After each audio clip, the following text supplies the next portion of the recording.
Rain fell soft over the broken roofs of an old settlement, washing grey ash into the cracks of the ground.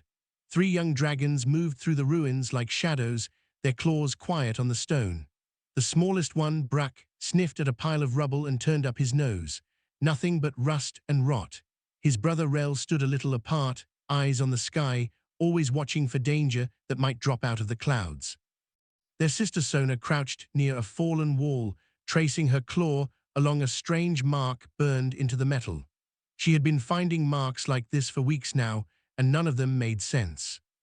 The 3 of them had grown up believing one simple truth. Long ago, their kind ruled these lands. Then something called the Dragonfall happened, and everything burned. Their mother vanished in the chaos, and the elders who might have remembered more were gone too.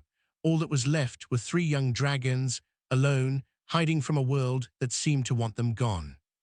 "There's nothing here," Bruck said, kicking a broken pipe, "just like every other place." "Keep looking," Rel said. His voice was flat, tired. He had said those same words 100 times before in 100 other ruins. Some days he wondered if they would ever find anything but dust. Sona did not answer. She was still staring at the mark. It was not random. She had seen shapes like it before, carved into the walls of an old shelter 3 valleys over. A circle, with lines branching out like a river splitting into smaller streams. She traced it once more, memorizing the shape, then stood and looked up at the sky the same way Rel always did. That was when they heard it. A low whine, growing louder, cutting through the quiet rain. All 3 dragons froze. Bruck's wings flared instinctively, ready to run. Rel stepped in front of his younger siblings, his body low and tense. The whine became a roar, and a shape burst through the clouds, trailing black smoke. It was not one of the old hunting ships their mother used to warn them about. It was smaller, awkward, spinning as it fell. It smashed into the hillside not far from where they stood, throwing dirt and metal into the air. Birds scattered from the trees. Then silence, except for the rain hissing against hot metal. "We should leave," Bruck said quickly. "That's a sky machine. Sky machines mean hunters." "Maybe," Rel said, though his eyes did not move from the wreck. Something about it felt different. It was too small to be a hunting ship. Too plain. No markings of war on its sides, only a faded symbol shaped like an open hand. Sona was already moving toward it, before either of her brothers could stop her. "Sona," Rel hissed, but she did not slow down. She had spent her whole life memorizing broken symbols on broken walls. Hopping one of them would finally explain something. She was not about to walk away from a whole ship just because it fell out of the sky. The wreck was worse up close, its side torn open, metal bent like claws had raked through it. Smoke curled from a crack near the front. Sona peered inside, careful not to touch the hot metal, and found crates scattered across the floor. Some had split open on impact. She expected to see weapons. Instead, she saw folded blankets, small clay jars that smelled of medicine. A cluster of soft toys shaped like strange 4-legged creatures meant for children. Rel and Bruck caught up to her, breathing hard. "This is not a hunter's ship," Sona said quietly, almost to herself. Bruck peered past her shoulder, confused. "Then what is it?" Rel said nothing, but his eyes had caught something else. Half buried under a fallen crate was a thin metal chip, no bigger than a claw, with the same open-hand symbol stamped into it, along with rows of strange lettering none of them could read. He picked it up carefully and turned it over in his palm. "Careful," Sona warned. "We don't know what that does." "I know," Rel said, but he did not put it down. Somehow, holding it, he felt the same pull Sona must have felt every time she found one of those wall markings, like the object was trying to say something, if only they could understand the words. A low groan came from deeper inside the wreck, and all 3 dragons went still. It was not the sound of metal settling. It was a voice. A person's voice, weak and pained, calling out in a language none of them knew, but a language that unmistakably belonged to someone alive. Bruck's wings snapped open again, ready to bolt. "There's someone in there." "I know," Rel said again, his voice steadier now, though his heart pounded hard beneath his scales. For years, they had been taught that the sky brought only danger, that whatever remained beyond the mountains had long since forgotten them, or worse, hunted their kind to extinction on purpose. but medicine jars and children's toys did not belong to hunters, and the voice calling weakly from the wreckage did not sound like a monster. It sounded scared, it sounded human. The three young dragons stood at the edge of the broken ship, rain running down their scales, unsure whether to run or to help. For the first time in a long while, the old stories did not feel like enough to explain what they were seeing. Something had come from the sky that did not match the warnings they had grown up with, and none of them could look away. Sona took a slow step forward toward the sound of the voice. "We can't just leave him," she said. Rel hesitated only a moment before nodding, gripping the small metal chip tightly in his claw, as if it somehow held the answer to everything they had never been told. Inside the wreck, the man lay pinned under a fallen support beam, his leg twisted at a bad angle. His flight suit was scorched black on one side, and blood ran down his temple from a cut hidden under his hair. He was young, maybe 30 years old, with a short beard and eyes that widened in shock when three dragon faces appeared over him instead of rescue workers. "Oh," he said weakly, "that's new." Bruck jumped back with a hiss. Rel's claws tensed, ready to strike if the man made any sudden move, but Sona held up a wing to stop them both. "He's hurt," she said. "He can't do anything to us." The man tried to laugh, but it turned into a cough. "Smart one," he muttered, though none of them understood the words yet. He reached weakly toward a device clipped to his collar, fingers trembling, and pressed a small button. A soft blue light blinked on. "Translator," he said, tapping it. "Give it a second." The device crackled, then hummed, and when he spoke again, his words came out changed, filtered through a strange echo that somehow matched the shape of Dragon's speech. "Please," he said, "don't leave me here. I mean you no harm." The three dragons stared at each other. None of them had ever heard a human voice turned into words they understood. "You're a soft one," Bruck said carefully, testing the sound of his own voice through the growing understanding. "From the sky." "That's right," the man said. "My name is Daniel. I'm a pilot. Well, I was supposed to just be delivering supplies. Storm knocked me off course." He winced as he shifted, trying to look at his trapped leg. "I don't suppose one of you could help me out from under this." Rel hesitated, distrust still thick in his chest. Their mother had warned them about the sky, about creatures that came from beyond the mountains meaning to take everything.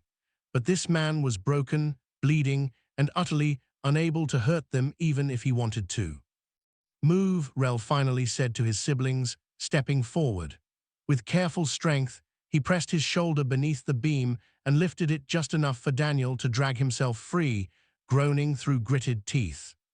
Once clear, Daniel lay back against a crate, catching his breath, his eyes moving over the three of them with open amazement rather than fear. "You're real," he whispered. "I mean, I knew the reports weren't wrong, but seeing it." "Reports," Sona repeated sharply. "You knew about us." Daniel blinked, confused by her tone. "Of course we knew. Dragons of the Reach, protected species under old treaty law. There's been survey teams looking for survivor colonies for years." He paused, studying their faces, and something in his expression shifted, turning careful. "Wait, what exactly do you three think happened here?" Bruck answered before either of his siblings could stop him. "The Dragonfall, humans came from the sky and burned everything. Our mother vanished. Everyone left is scattered, forgotten. Nobody's coming for us."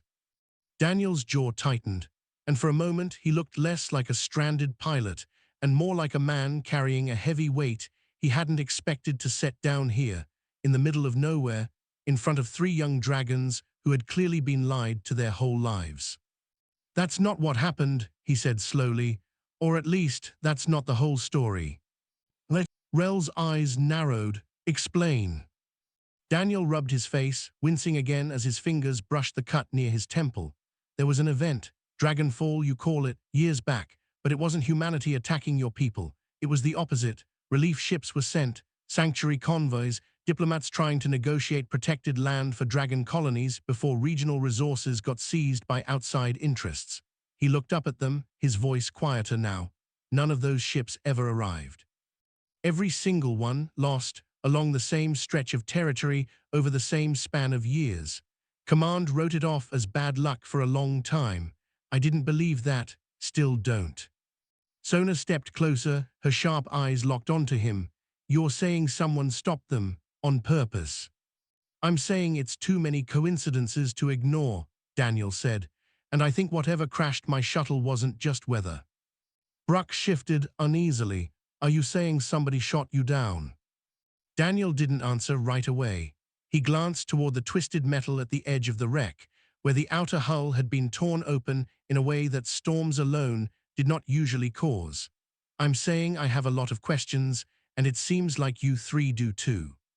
Rel looked down at the small metal chip still clutched in his claw, the one stamped with the same open hand symbol as Daniel's supply crates. He held it up. What is it? Daniel's eyes widened at the sight of it. That's a relay chip, old model but still good. It should have location data, maybe old transmission logs. He reached toward it weakly, then stopped himself, remembering exactly who he was asking. If you'll let me look at it, I might be able to figure out where it came from, might help explain a few things. The three siblings exchanged a look, an entire silent conversation passing between them in an instant.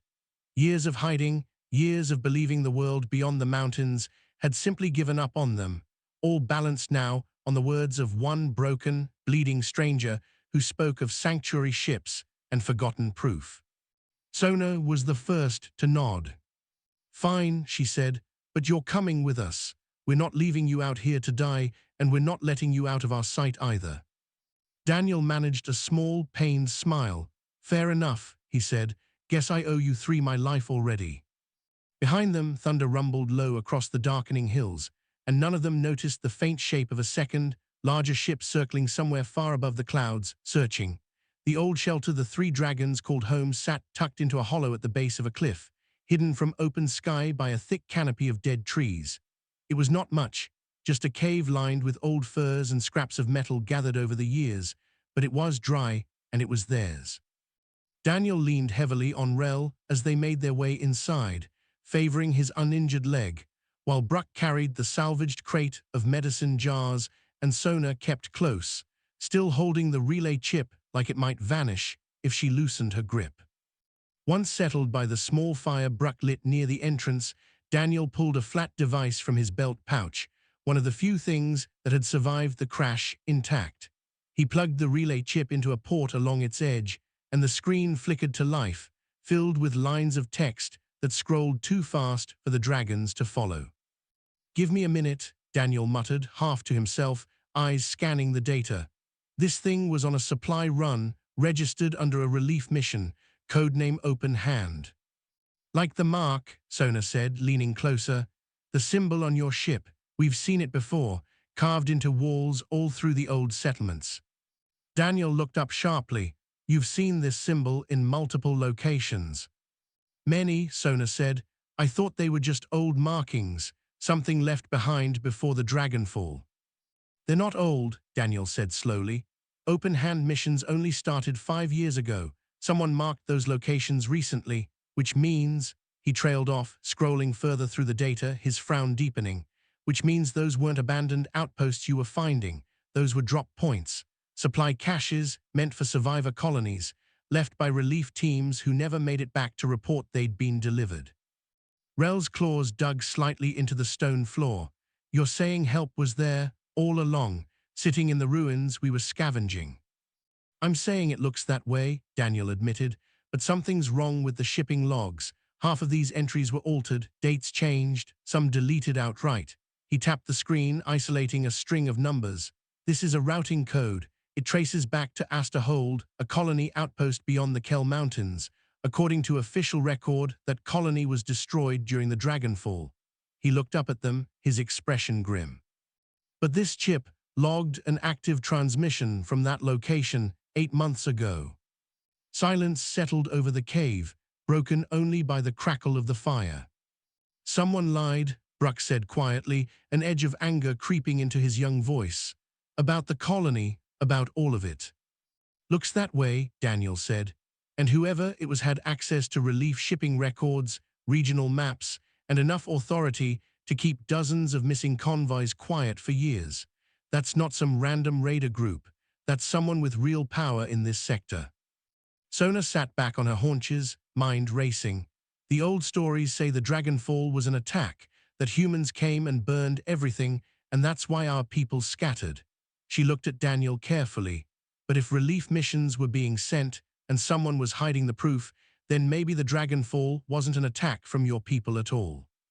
Maybe it was made to look like one, Rel said slowly, the pieces settling into place in his mind. So that nobody would question why the survivors never got help, so that nobody would look too closely at where all those missing supplies went. Daniel exhaled a long breath, rubbing at his temple. If that's true, someone profited off your people losing everything. Mineral rights, land claims, resource contracts, all of that gets a lot easier to seize when the rightful owners are presumed dead or scattered beyond recovery. Bruck's tail lashed against the stone floor. So we go to this Aster Hold, we find out the truth. It's not that simple, Daniel said. It's a hard crossing through the Kell Mountains, and if someone really has been covering this up for years, they're not going to be happy about 3 dragons and a stranded pilot showing up asking questions. He glanced toward his damaged leg. Especially not in my condition. We're not asking your permission, Rel said, not unkindly, but firm. We've spent our whole lives hiding, believing the world had already decided we didn't matter enough to save. If there's even a chance our mother is out there, if there's even a chance the truth is waiting past those mountains, we're going. Daniel studied the 3 of them for a long moment, something like respect settling into his tired eyes. Then I'm coming too. I know how to read open-hand data, and if this really is Aster Hold, you're going to need someone who can prove what really happened, someone whose word carries weight with whatever authority still functions out there. Sona tilted her head. Why would you help us? We are not your responsibility. Because supply convoys don't vanish for 5 years by accident, Daniel said, his voice hardening. Because good people signed up for those relief missions believing they were doing the right thing, and they never came home. And because you 3 deserve better than growing up believing nobody ever came looking for you. He met Sona's eyes steadily. Somebody did come looking. They just never got the chance to find you.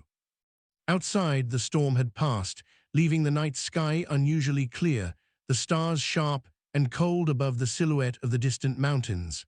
Rel stepped to the mouth of the cave and looked toward them, the peaks like jagged teeth against the dark. Somewhere beyond those mountains lay answers, maybe even their mother. And for the first time in years, the old, tired belief that nobody was coming for them no longer felt like the truth. It felt like the lie it always had been. They left before dawn, while the sky still held onto the last grey edge of night. Daniel's leg was wrapped tight in strips of cloth and a splint made from a broken support beam, and he moved slowly, one arm braced against Rel's shoulder for the first hour of the climb. None of them spoke much at first. The weight of what they were walking toward sat heavy over the group, and the mountains ahead looked taller with every step, their peaks lost in drifting cloud. By midday, the terrain had turned harsh. Loose rock slid beneath their feet, and the wind picked up sharp and cold, cutting through even Daniel's flight suit. Bruck, restless as always, scouted ahead along the higher ridges, calling back warnings when the path grew too narrow or too steep. It was Bruck who found the first sign of trouble. He came gliding back low and fast, wings snapping against the wind, landing hard beside the group. "There's something up ahead," he said, breathless. "Wreckage, big wreckage, old." They found it an hour later, tucked into a ravine where it had clearly rested for years, half swallowed by rock and moss. It was no crashed shuttle. It was the remains of a full convoy ship, far larger than the one Daniel had been flying, its hull marked with the same faded open-hand symbol, torn open along one side in a pattern that looked less like a crash and more like something had struck it deliberately. Daniel limped closer, running his hand along a scorch mark near the hull's edge, his expression hardening. "This wasn't an accident," he said quietly. "Look at the entry point. That's a weapons strike, not a storm." Sona moved past him, peering into the wreck's open belly, and found more crates, most crushed or emptied, but a few still sealed. Inside one, wrapped carefully in cloth, sat a collection of small carved figures, similar to the toys Daniel's own shuttle had carried, alongside a cracked photograph showing a group of humans standing beside two dragons, all smiling, arms and wings resting easily around each other's shoulders. They were friends, Sona said softly, holding up the photograph. Whoever these people were, they weren't enemies at all. Daniel took the photograph carefully, studying it. This convoy was reported lost to storm damage 6 years ago. Same story every time. His jaw tightened. Somebody shot these people down and let history believe the mountains killed them. Rel said nothing, but his eyes lingered on the photograph a long moment before he handed it back. Something about the easy warmth between the humans and dragons in that image sat strange and painful in his chest, a glimpse of a world that could have existed had things gone differently. They pressed on before the light faded, setting camp that night in a shallow cave partway up the mountain's northern face. Daniel worked by firelight to steady the splint on his leg, wincing through the effort, while Bruck kept watch near the entrance and Sona sat close to the fire, still holding the photograph. "Tell me about them," she said eventually, glancing at Daniel. "The humans, not the ones who did this, the ones on relief missions. What made them want to help us in the first place?" Daniel considered the question for a moment before answering. "Different reasons, I think. Some believed it was simply right, helping people who needed it, regardless of species. Some wanted to build real alliances, trade routes, shared knowledge. Humanity's spread out across a lot of hostile worlds. We've learned early on that going it alone usually gets people killed. Cooperation matters. It's kept plenty of struggling colonies alive over the years, human and otherwise." "But not this one," Sona said, quiet and bitter. "No," Daniel admitted. "Not yet, but that's not because nobody cared enough to try." He looked at her steadily. "It's because somebody with a lot to gain made sure trying wasn't allowed to work." Rel, listening from across the fire, finally spoke. "When we find this person, whoever did this, what happens then?" Daniel exhaled slowly. "If Aster Hold is still active, and if there's real proof of what happened, it goes to the regional authority. Public record, formal investigation, real consequences. It won't be quick, and it won't be simple, but the lie can't survive daylight, not once enough people see it clearly." Bruck, still keeping watch near the cave entrance, glanced back at them. "And if Aster Hold isn't there anymore, if it really was destroyed?" Nobody answered right away. The question sat heavy in the cold mountain air, mixing with the crackle of the fire and the distant howl of wind along the peaks. Finally, Rel spoke, his voice steady despite the uncertainty gnawing at him. "Then we keep looking, however long it takes." He glanced toward his siblings, then toward Daniel. "We've spent our whole lives believing nobody was coming. Turns out that was never true. So even if Aster Hold is gone, the truth isn't. Somewhere it's still waiting to be found." The fire burned low as the night deepened. The four of them huddled together against the mountain cold, closer now than strangers ought to be after only a day's journey. Somewhere far below, unseen in the dark, a patrol vehicle moved slowly along the base of the mountain range, its searchlights sweeping steadily across the rocky slopes, drawing nearer to the trail they had left behind. The last stretch of the crossing was the hardest. By the second morning, Daniel's leg had swollen worse despite the splint, and Bruck had taken to circling wide overhead, scanning the valley beyond the peaks for any sign of the outpost the relay chip had marked. It was Sona who spotted it first, calling out from a high ledge where she had climbed to get a better view. "There," she said, pointing down into the valley below. "That's not ruins."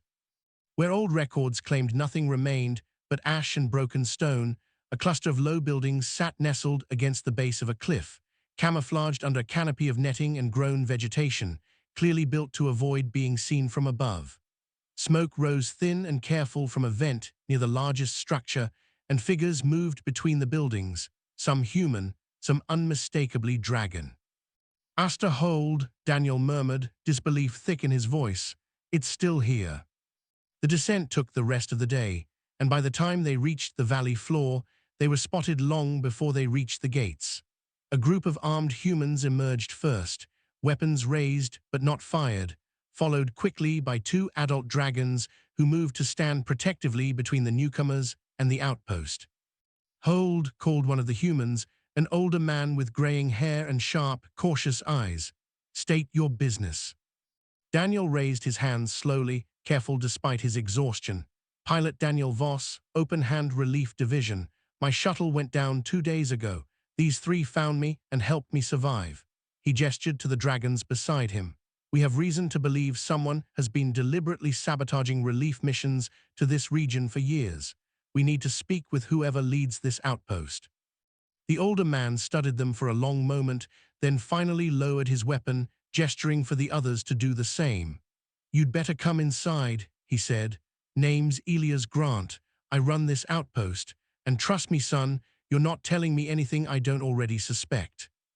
Inside, Aster Hold revealed itself as far more than a hidden shelter.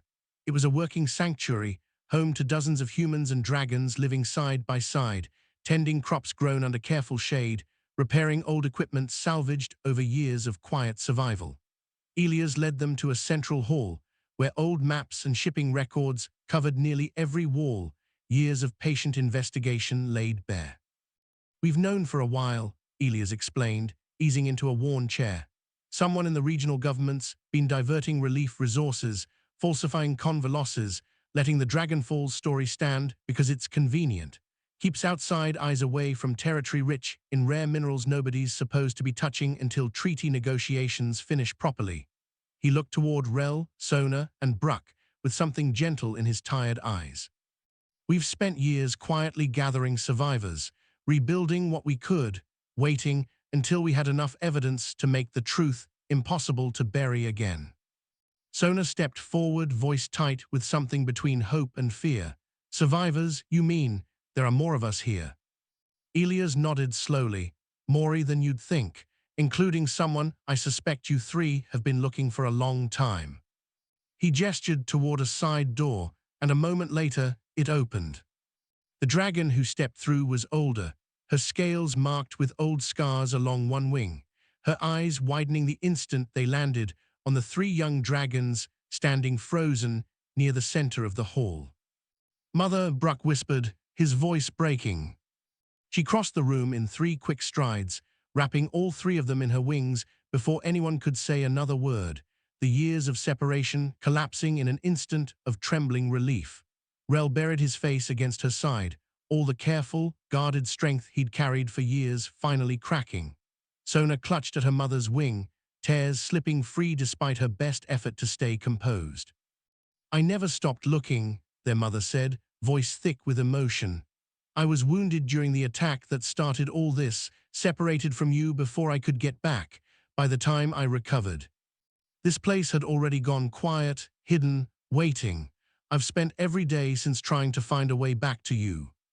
We thought you forgot us, Bruck said, voice muffled against her scales. We thought everyone forgot us. Never, she said fiercely, not for one single day. Elias let the reunion breathe a moment before speaking again, his tone turning urgent. As glad as I am for this, we don't have much time for celebration. Voss, your shuttle crash wasn't an accident, and it wasn't quiet either. If someone tracked your descent, they'll have a rough location on this valley by now. He moved to the central table, pulling up old surveillance footage on a cracked monitor. We've spotted patrol movement increasing over the last 2 days. I believe our cover's about to run out. As if summoned by his words, a distant alarm began to wail through the outpost, sharp and urgent, echoing off the surrounding cliffs. One of the human guards burst through the hall's entrance, breathless. Ground forces at the ridgeline, unmarked vehicles, heavy armament, they're moving in fast. Elias' expression hardened into something calm and determined, the look of a man who had spent years preparing for exactly this moment. Then, it seems the truth's finally scared somebody enough to come finish the job. He turned to the room, his voice carrying clearly over the rising alarm. Everyone to positions, we've hidden long enough. Rel pulled back from his mother's embrace, meeting her eyes, then Daniel's, then his siblings'. Whatever fear still lingered in him steadied into something firmer, something ready. Then let's make sure this is the last time anyone has to hide, he said. The valley erupted into motion. Humans grabbed weapons from storage lockers built into the hillside, while dragons took to the air, circling the perimeter of Aster Hold to watch the approaching ridgeline. Elias moved through the chaos with practiced calm, directing people to defensive positions, carved out of the terrain over years of quiet preparation for a day he had clearly hoped would never come. "They'll try to hit the transmission tower first," Elias said, pulling Daniel aside despite his injured leg. "Cut off any chance we have of broadcasting proof before they secure the valley. Can you access the outpost systems? Get everything we have out to the regional network before they reach us." Daniel nodded, already limping toward the communications hut at the center of the outpost. "If your systems are half as good as your paranoia, I should have enough bandwidth to push the whole archive out in one burst." "Good instincts," Elias said grimly. "Move fast." Outside, the first vehicles crested the ridge, unmarked and heavily armored, moving with the confidence of a force that had expected an easy, quiet raid rather than resistance. Rel met them at the outer treeline, positioning himself between the approaching convoy and the outpost gates, Bruck circling low overhead, while Sona guided a group of younger survivors toward shelter deeper in the valley. The first shots came fast, aimed to disable rather than kill, clearly intending to capture rather than destroy what they believed to be an isolated, defenseless colony. Rel answered with a burst of flame that scorched the lead vehicle's front axle, sending it skidding sideways into the rocks. Bruck dove from above, raking claws along the second vehicle's hull hard enough to force it to a stop, wings snapping hard against the mountain wind as he pulled up sharply to avoid return fire.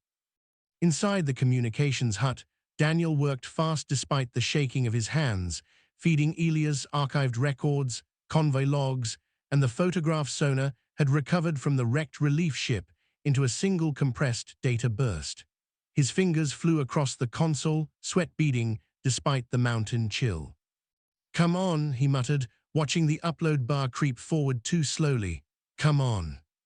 Outside, the defense held longer than the attackers expected, the combined strength of dragons and prepared humans matching a force that had clearly planned for an easy, unopposed strike.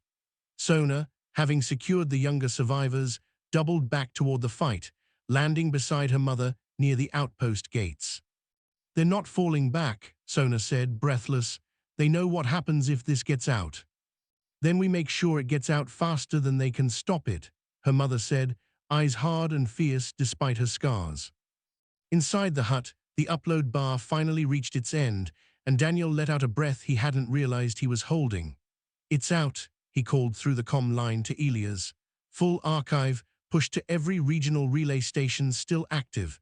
They can't bury this now. Too many eyes will have seen it within the hour." The tide of the battle shifted almost immediately.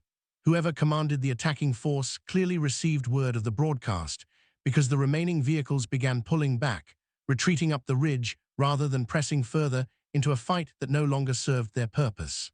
Rel watched them go, chest heaving, flames still curling faintly at the edge of his jaw, disbelief slowly settling into something like victory. "They're running," Bruck said, landing hard beside him, wings folding in exhausted relief. "They're actually running." It took hours for the full weight of what had happened to settle over the valley. Regional authority ships arrived before nightfall, responding to the broadcast with an urgency that made it clear just how damning the evidence truly was.